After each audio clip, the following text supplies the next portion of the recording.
Hello everyone, welcome to M.G.M English Medium School. Today we are going to produce acetylene gas as you can see in the video.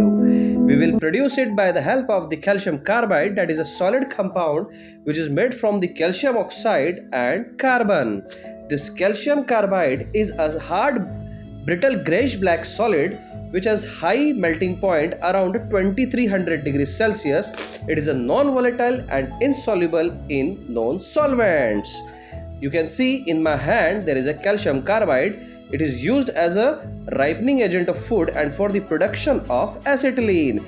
Now I have a water in my hand. We will make a small piece of calcium carbide and we will add in the beaker. The acetylene gas comes out in the form of bubbles. We will ignite it. Yay! We can see. You can see the gas catches fire. And the beaker you can see become hazy because of the formation of calcium hydroxide.